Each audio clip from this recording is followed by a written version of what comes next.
नमस्कार. आज आपण नळ व टाकी या टॉपिकवर जे वेगवेगळ्या परीक्षेला जे गणित येतील त्याच आपण पाहणार आहेत. नळ व टाकीचे गणित सॉल्व्ह करत असताना आपण लवकरात लवकर सोप्या पद्धतीने ते गणित सॉल्व्ह करून कसं उत्तरापर्यंत पोहोचू शकतो हेच आपण पाहणार आहेत. यामध्ये वेगवेगळ्या प्रकारचे वेगवेगळे गणित नळ व टाकीवर येणारे आपण आज या व्हिडिओमध्ये घेणार आहोत. तर चला सुरू करूया. पहिला प्रश्न, एक पाण्याची टाकी पहिल्या नळाने 12 तासात भरते व दुसऱ्या नळाने 8 तासात भरते, बरोबर. जर पहिला नळ 3 तास चालविला तर शिल्लक टाकी भरण्यास दुसरा नळ किती तास चालवावा लागेल. म्हणजे काय दिलं या ठिकाणी, पाण्याची टाकी पहिला नळ किती तासात भरतोय, 12. दुसरा नळ किती तासात भरतोय, 8 तासात, बरोबर. पहिला नळ भरतोय 12 तासात, दुसरा नळ भरतोय 8 तासात. जर पहिला नळ 3 तास चालविला ते म्हटले तर शिल्लक टाकी भरण्यास दुसऱ्या नळाला किती वेळ लागेल. या ठिकाणी आपल्याला काय करायचंय, या दोन्हीचा लसावी काढून घ्यायचा आहे. 12 आणि 8चा लसावी किती येईल, तर 24. लसावी म्हणजे दोन्हींच्या पाड्यातील सर्वात लहानात लहान कॉमन संख्या. 12 आणि 8च्या पाड्यात 24 सर्वात लहान कॉमन संख्या आहे. लसावी आला 24. आता हे भागून घ्या, 12 दुणे 24, 8 त्रिक 24, बरोबर. तर 24 युनिट त्या आपल्या त्या टाकीची. त्यापैकी पहिला नळ एक प्रत्येक दिवशी 2 युनिट टाकी भरतो आणि दुसरा नळ प्रत्येक दिवशी 3 युनिट टाकी भरतोय, बरोबर. त्यांनी काय सांगितले, प्रत्येक तासाला 24 युनिट हे जर 12 तास लागतात म्हटल्यानंतर एका तासाला 2 युनिट टाकी भरतो तो, आणि बी हा एका तासाला 3 युनिट टाकी भरतो. तर पहिला नळ 3 तास चालवलाय, एका तासात किती युनिट भरतोय, 2 युनिट. पहिला नळ एका तासात 2 युनिट टाकी भरतोय, 3 तास नळ चाललेला आहे, 2 गुणिले 3 बरोबर 6 युनिट टाकी तो भरेल, बरोबर. आता टोटल युनिट किती आहेत, 24. 24 पैकी हे 6 युनिट भरलेले वजा करा, किती युनिट राहते, 18. म्हणजे टाकीचे 3 तासामध्ये त्यांनी 6 युनिट भरले, टोटल युनिट राहिले 18. आणि त्यांनी सांगितले शिल्लक टाकी दुसरा नळ किती वेळात भरेल. दुसऱ्या नळाचे एका तासाचे युनिट आहे 3, म्हणजे एका तासात तो 3 युनिट टाकी भरतो, टोटल युनिट आहे 18. तर 18 युनिट भरायला किती वेळ लागेल, तर 18 भागिले 3, 3 सक 18, 6 तास. किती वेळ लागेल, 6 तास लागेल. लक्षात आले. ह्या ठिकाणी आपण लसावी काढलाय, प्रत्येक टोटल युनिट एका तासाला किती टाकी भरतो ते युनिट, 3 तास चाललाय म्हणून ते काढले, टोटल युनिट मध्ये वजा केले. उरलेले जे युनिट आहेत बीला किती वेळ लागेल, ते बीचे एका तासाचे युनिट 3 आहेत, त्याला 3 ने भागिलं तर 6 तास आपल्याला लागतील. 6 तास. तुम्ही प्रॅक्टिस केल्यानंतर अगदी काही सेकंदामध्ये अशा टाईपचे एक्झाम्पल तुम्ही एक्झाम हॉलमध्ये परीक्षेच्या वेळेस सॉल्व्ह करू शकतात. नेक्स्ट क्वेश्चन घेऊया. काय दिलंय, पहिल्या नळाने 12 तासात भरते, दुसऱ्या नळाने 24 तासात भरते आणि दोन्ही नळ चालू केले तर किती तासात भरते, बरोबर. पहिल्या नळाने समजा ए मानला 12 तासात, दुसरा नळ बी मानला त्याने भरले 24 तासात, आणि दोन्ही एकत्र केले तर किती वेळ लागेल. हा पहिला नळ, हा दुसरा नळ, आणि एकाच वेळी चालू केले तर किती वेळ. याचा लसावी काढला, आला 24. दोन्हीच्या पाड्यातील कॉमन संख्या सर्वात अगोदर 24 आहे, 12 दुणे 24, 24 एक 24. टोटल युनिट आहे 24. एचे एका तासाचे भरायचे युनिट आहे 2 आणि बीचे एका तासाचे भरायचे युनिट आहे 1. आता दोन्ही एकाच वेळी चालू केले, कधी, एकाच वेळी चालू केले याची ऍडिशन युनिटची, त्याचे 2 युनिट, याचे 1 युनिट, एका तासाचे टोटल युनिट झाले 3, टोटल युनिट 24. आणि एकत्र सुरू केले म्हणल्यानंतर ह्या एकत्र युनिट याला भागिलं 3 8 24, 8 तास. बरोबर. तर आपण काय केले, 2 युनिटची बेरीज केली आणि टोटलला भागिले. याचे उत्तर आले 8.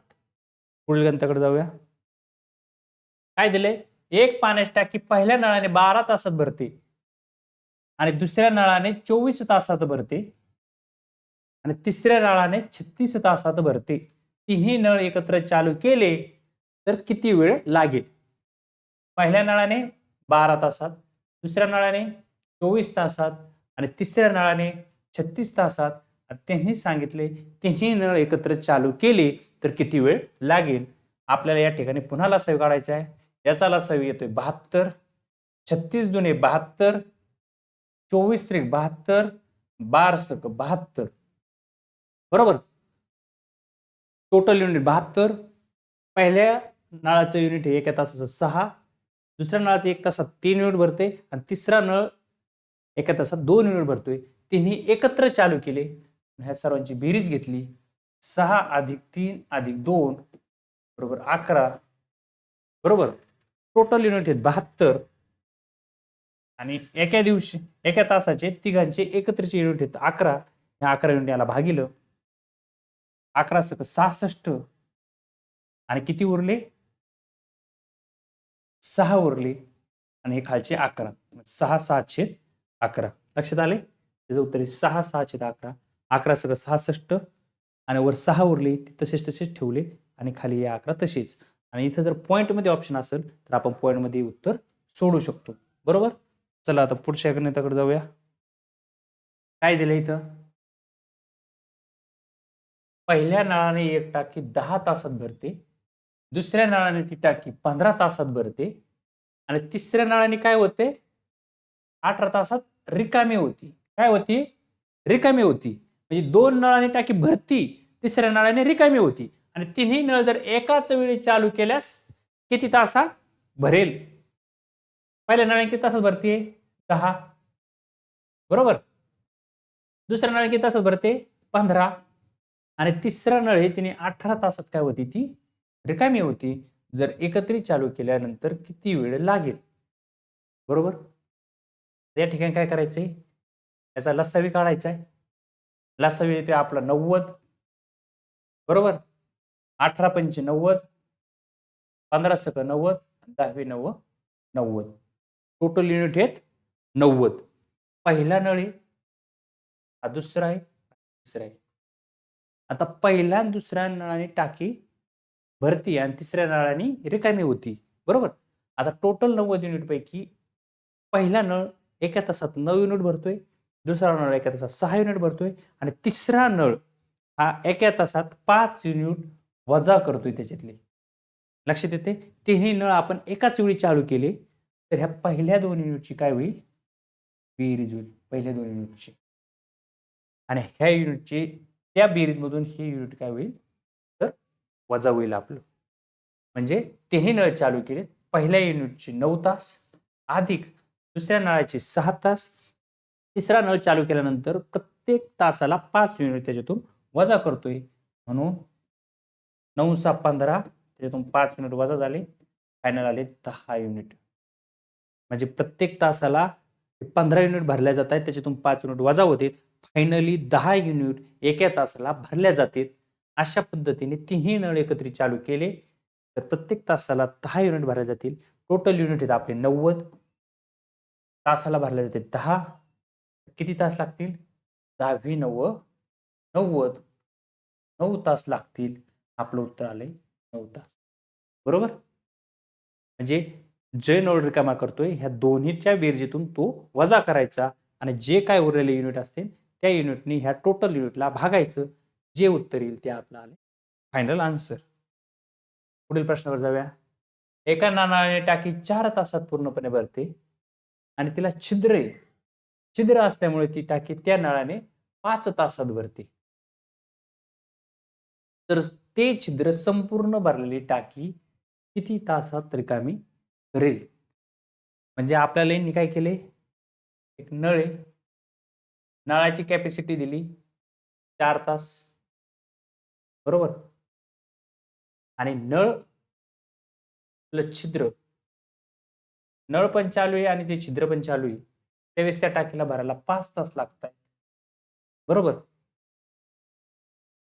किती तास लागताय? 5 तास लागताय. नळाला 4 तास आणि नळ आणि छिद्राला 5 तास लागताय.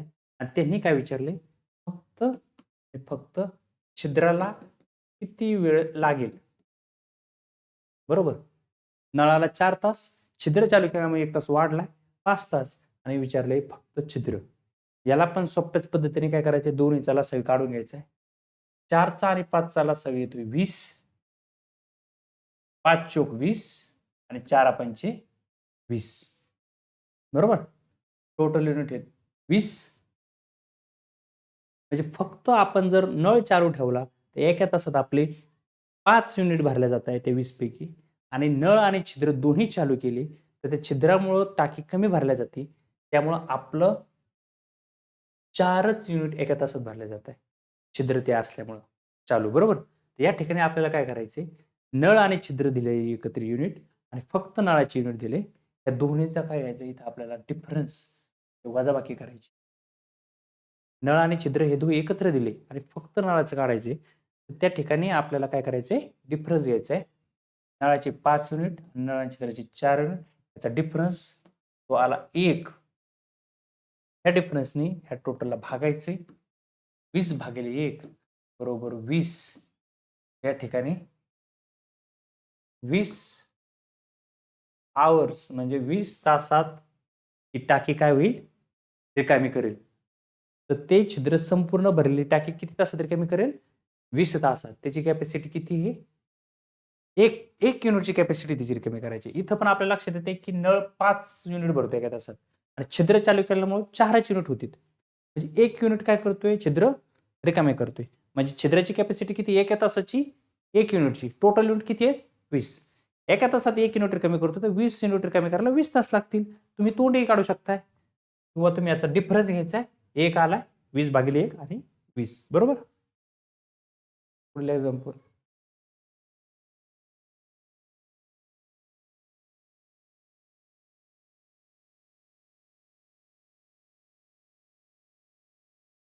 बरोबर? अशा प्रकारे नळ व टाकीवर येणारे जे वेगवेगळ्या टाईपचे वेगवेगळ्या प्रकारचे जे एक्झाम्पल होते ते आपण सरळ सोप्या पद्धतीने लॉजिकल मेथडने लवकरात लवकर कमी वेळेमध्ये फास्ट कसं सोडू शकतो, अगदी काही सेकंदात ते एक्झाम्पल सॉल्व्ह करून त्या उत्तरापर्यंत कसं पोहोचू शकतो आणि अशा टाईपचे सोपे एक्झाम्पल सेकंदात सॉल्व्ह करून उरलेला टाइम आपण अवघड एक्झाम्पलला कसा वाचू शकतो ते आज आपण इथं पाहिलेलं आहे. या ठिकाणी आपण आपलं टेलिग्राम चॅनल आहे कंबाईन स्पार्क. आपण गणित बुद्धिमत्ता या विषयाची मुलांच्या मनातील भीती घालून अशा प्रकारचे काही एक्झाम्पल लवकरात लवकर कसे सॉल्व्ह करून उत्तरापर्यंत पोहोचवू आणि वेगवेगळ्या प्रकारचे वेगवेगळ्या चॅप्टरचे एक्झाम्पल प्रकार त्याला लवकरात लवकर कसं आपल्याला अप्रोच करता येईल, काही लॉजिकल मेथडने, काही पारंपरिक फॉर्म्युल्याने आणि काही एक्झाम्पल समजून घेऊन इक्वेशन फॉर्मॅटमध्ये आणून तिथे एक्स कन्सिडर करून लवकरात लवकर कसे 2 ते 3 स्टेपमध्ये उत्तरापर्यंत पोहोचवू या दृष्टीने वेगवेगळ्या प्रकारच्या चॅप्टरला वेगवेगळ्या प्रकारे अप्रोच करून लवकरात लवकर त्या दिलेल्या वेळेच्या आत त्या परीक्षा हॉलमध्ये त्या वेळेच्या आत आपण कशा प्रकारे गणित बुद्धिमत्ता कव्हर करून पैकीची पैकी मार्क्स कसे आपल्याला मिळवता येतील या दृष्टीने चालू केलेला हा एक उपक्रम आहे. तर आपण नवीन आपलं चॅनल आहे कंबाईन स्पार्क. त्या ठिकाणी आपण रामानुजन बॅच म्हणून बॅच चालू केलेली आहे. त्यामध्ये जाऊन ते चॅनल जॉईन करून तुम्हाला त्याबद्दल असणारी अजून माहिती काय हवी असेल तर ते आपल्याला त्या ठिकाणी मिळून जाईल. आणि प्रवेशासाठी पण आपला संपर्क क्रमांक दिलेला आहे 7038515040 आपला मोबाईल नंबर आहे. तुम्हाला बॅचबद्दल आणि मॅथ रिजनिंगच्या बाबतीत त्या बॅचबद्दल अजून काही गोष्टी जाणून घ्यायच्या असतील तर तुमचे ते प्रॉब्लेम्स तुम्ही ह्या नंबरवर कॉन्टॅक्ट करून विचारू शकता किंवा तुम्ही टेलिग्राम चॅनल जॉईन करून त्या ठिकाणी तुम्हाला उर्वरित माहिती त्या ठिकाणी अवेलेबल आहे. आणि आपण कोणत्याही परीक्षामध्ये पैकीच्या पैकी मार्क्स कसे मिळवता येतील या दृष्टीने चालू केलेला हा एक आपला नवीन उपक्रम आहे. आपण आज या व्हिडिओमध्ये या ठिकाणी थांबूया. खूप खूप धन्यवाद.